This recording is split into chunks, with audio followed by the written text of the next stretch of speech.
held up a sign that said no, really big.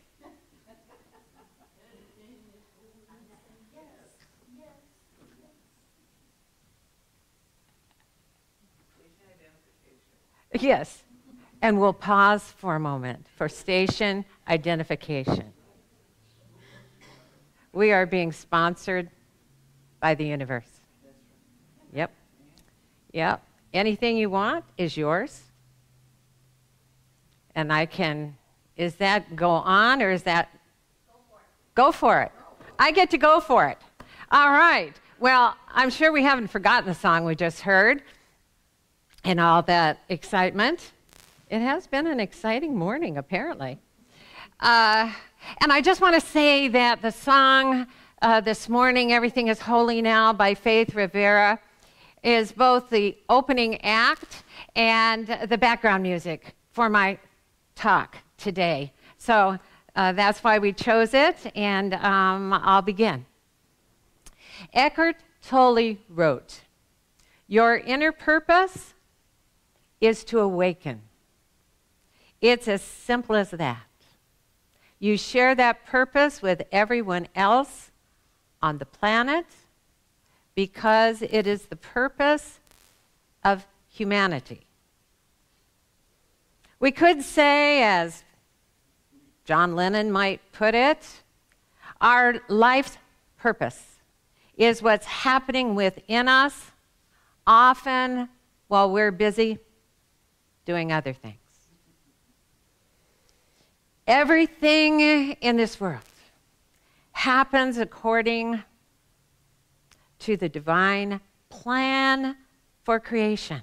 And that includes our life happening, whether we're aware of it, and even if we're not interested, that a divine plan is in place. Nothing has gone wrong.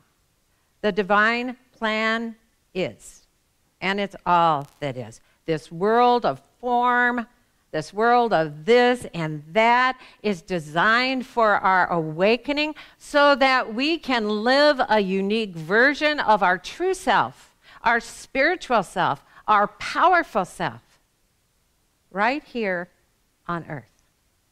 Now, that's an amazing purpose. And we get to decide this time around whether or not to let the divine purpose for all life be the individual purpose for our life.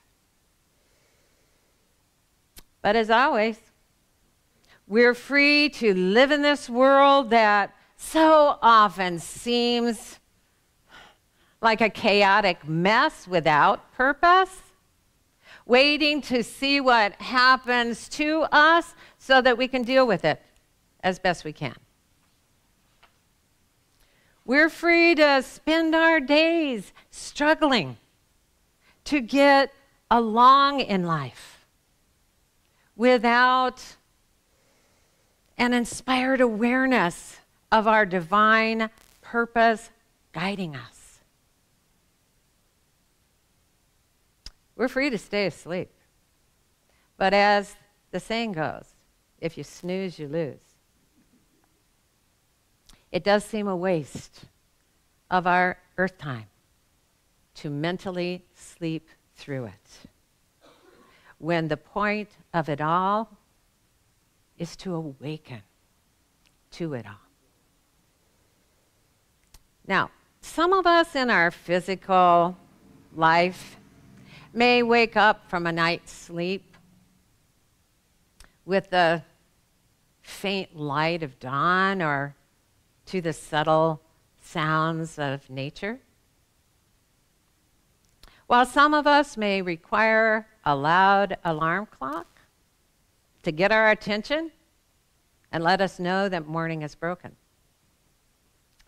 I had a friend years ago that used to set 3 alarm clocks every night.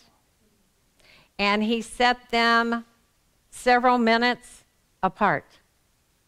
And then he put them out of reach so that he would have to get up and turn off each one as it went off.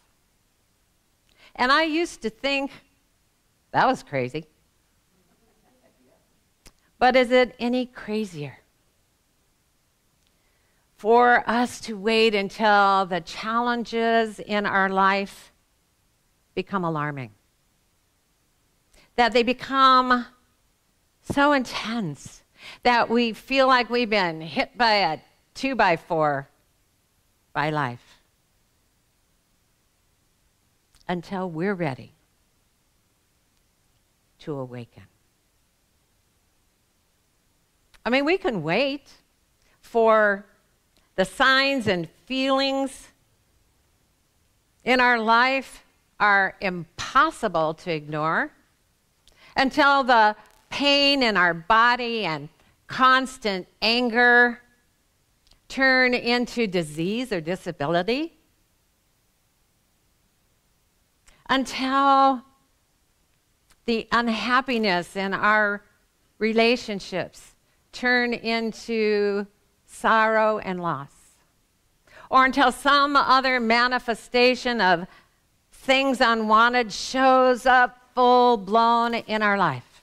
We can wait before we decide it's time to wake up and live as the powerful spiritual beings that we are, to walk this earth knowing who we are. However, at any point we're free to decide to awaken more easily from the dream. We're separate from the divine source of our life. I mean, if we realize that the inner purpose of this human experience is to awaken, and that no one gets a pass, no matter how many incarnations it might take, we pay closer attention to the subtle signs and feelings that are always present to guide us in the divine plan for us to live this life awake as a spiritual being, walking this earth. In the recording, Grace as Reality, Joshua said in this way, almost unbeknownst to you, miracles come to replace the struggle and strife of life. You become humble because you realize that none of your perceptions have ever been true or accurate, except the ones inspired by the gentleness of love that is totally inclusive of all of life. To awaken to spirituality as our only reality is to live without struggling to make things happen that we want to happen in the world.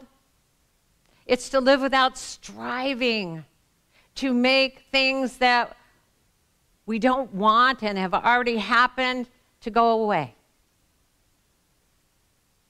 To awaken to spirituality as our only reality isn't about trying to do anything.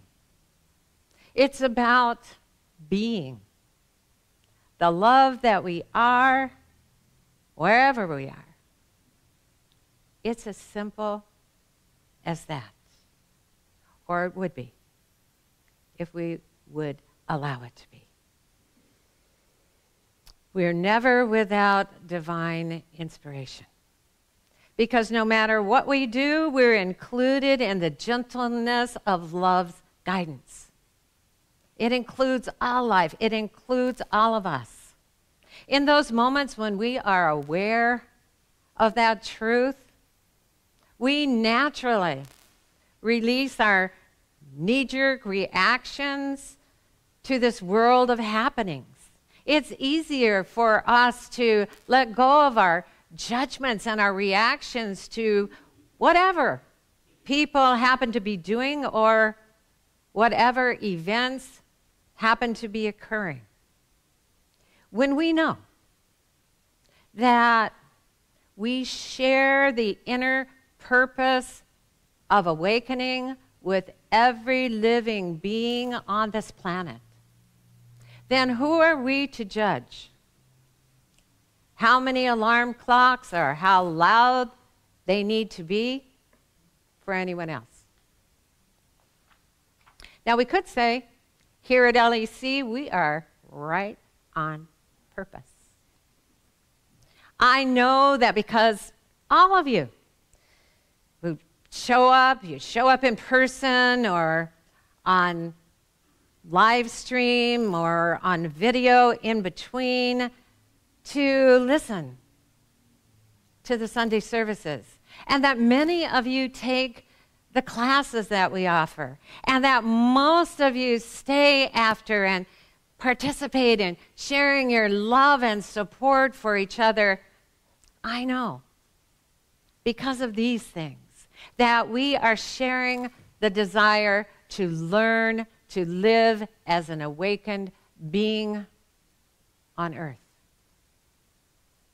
and to experience the happy, positive things that come to us as we live such an awakened life.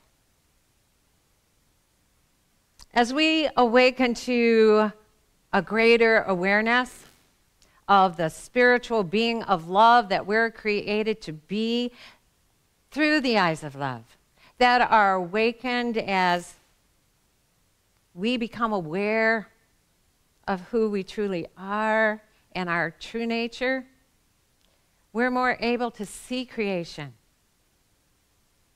as it's intended to be. Ramana Maharshi wrote, "Your own self-realization is the greatest service you can render to the world." Through every divinely inspired moment that we become aware of, together, alone, when we're out in the world doing whatever we do, we become more alive and awake in a world that we enjoy being alive and awake in. To live an inspired life, to live an inspiring life, is to live with the awareness that we are one with a universe alive as love, and that nothing else is real or lasting or truly worth talking about, no matter how compelling the appearances of this world may be. It's to be aware that this universe is loving us every moment, caring for us every moment, and conspiring for us every moment, because that same universal love is alive in us as our very existence, as our very life. And that love embraces all of life, wherever we are and wherever we're not. To live our inner purpose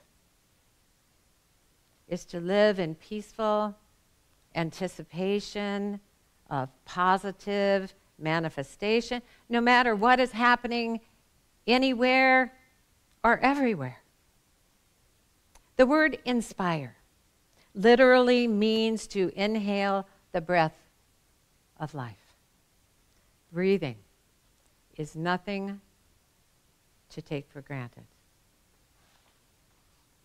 It was the first thing we did when we entered this world, and it will be the last thing we do as we leave it. And in between, we can practice breathing with the awareness that we can only breathe in this present moment. We can breathe in with an awareness of the life within us, and when we do, that breath enlivens a feeling in us, or sparks a thought in our mind that is deep and rich and divinely inspired. Our being conscious of our breathing regulates our emotions. It brings calmness and peace when we're disturbed by anything around us. And yet, it fills us with a joyous sense of being that is elevated with clarity. It allows miracles to come and replace the struggle and strife of life. Thich Nhat Hanh wrote, "If you live in awareness, it's easy to see miracles everywhere." In those moments of inspired awareness, an answer or a solution may suddenly reveal itself to our mind, or a healing may occur in our body or around us. And we would easily identify that revelation within us or that healing as the miracle it is. If we were living with the awareness of the miracle we are. A powerful, spiritual being having a human experience and yet living every moment, all the while, in the oneness of the pure, positive energy of love. It's the divine source of all existence, and it's that love that guides us. Which brings us to the title of today's talk, and I haven't forgotten about it: Dumb Luck or Divine Inspiration? Now, I saw a short video the other day in which this guy was talking about how first he was walking backwards and he wasn't paying attention to where he was going, and he turned around and fell into a ditch that was luckily lined with grass, and 2 $100 bills greeted him when he landed. And I thought this was going to be an inspirational video that I could share with you. I'm sharing it with you anyway because I wanted to see what he would say about how life supplies us and gives to us, sometimes in such unexpected ways. But then he said, you know, I'm surprised that such a stupid act could lead to such dumb luck. Ever feel that way? Ever found something you'd been looking for? And you'd been looking and looking in all the familiar places, and it suddenly revealed itself in some unexpected place? Ever had a brilliant idea just come into your mind out of the blue? Ever been trying to solve a problem, and when it seemed like a solution had reached a dead end, you inadvertently stumbled on the answer? Ever taken a wrong turn and found yourself in the perfect place to help someone? Or maybe that wrong turn led you to a shop or a market that you didn't even know was there, that was just filled with lovely things. When these things happen, do we see the hand of God as we're living our life? Do we see such experiences as the manifested proof of our oneness with a universe alive as love, loving us and caring for us and conspiring with us to bring us good things? Or do we dismiss such experiences as simply dumb luck? Don't know how it happened, it was dumb luck. We miss the miracles that are everywhere, anytime. We chalk up any experience to dumb luck. We replace the miracles that are natural to us with the struggle and strife of life. We forget this universe is alive as love everywhere and that it's loving us right where we are, no matter where we are, answering our every need and conspiring with us to wake up so that we can live our purpose and experience the deep, rich life that's been created for us to live while we're here. Part of the Nazar Nagata. I know. Nazar Gadada. Part of that quote last week, in which I pronounced his name perfectly, is this. Love tells me I am everything. We are everything to the God of love. And our inner being knows that's true. Every moment. Our inner being never forgets. Our inner being knows that the holiness that is all that is knows who we are, wherever we are, and cares about every moment of our life as we're living it. And so we're always safe wherever we are. There's never a spot where we're not. Our inner being knows what God has planned for us. And if we'd turn within and tune in more often to that divine inspiration, we'd be guided every time, in every moment, to good happenings that are happening. So a good question that we might want to ask is, how difficult does life need to be before we decide to awaken to our spirituality?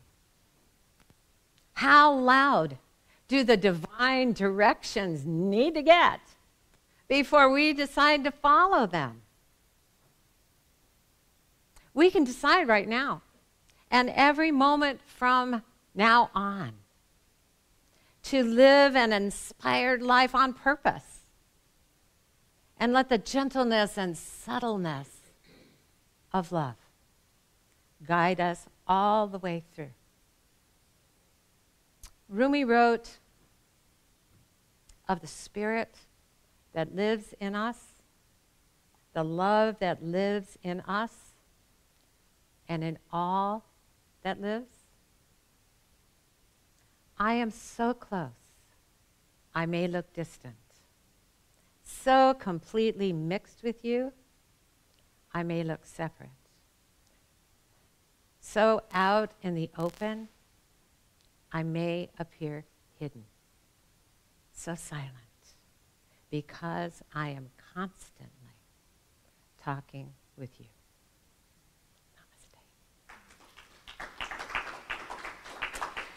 Namaste. Rumi's my man. Okay. Well, this is the time of our service when we get to say thank you again. Thank you for being here.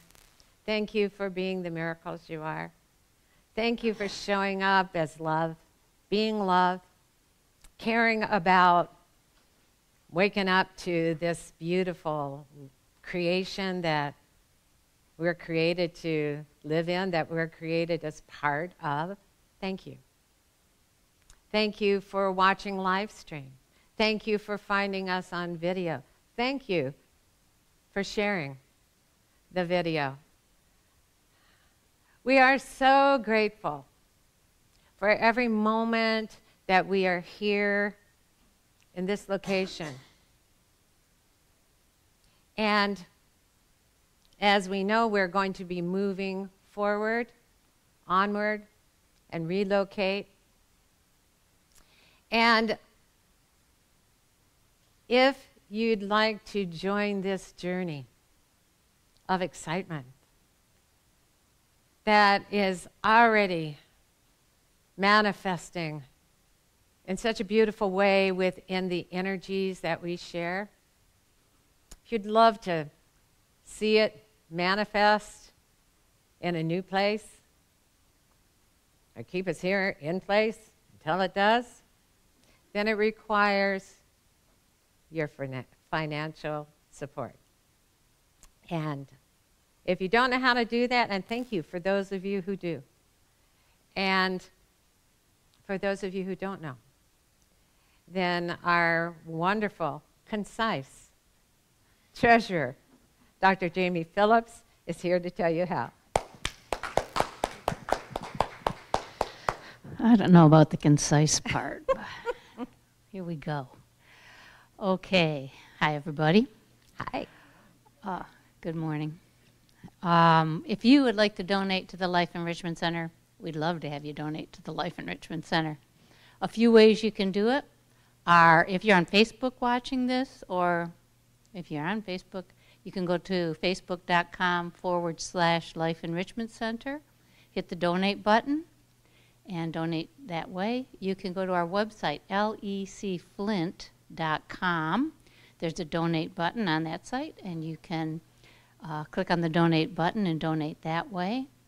You can give via PayPal, and our PayPal address, our email address is lec2512@gmail.com. And give us a donation via PayPal. You can send in a check. And we have a mailing address, Life Enrichment Center, P.O. Box 321294, Flint, Michigan, 48532. And something's happening. Don't know what. Something's always happening. Something's happening. Okay, must have been donations coming through. I think so. Okay, so, and if you're here in the sanctuary, we are going to play Grateful and sung by Marcia Allen and Jason Phillips with Larry Manderville on the piano accompanying. And then we'll have a prayer, gratitude prayer after that. Thank you so much.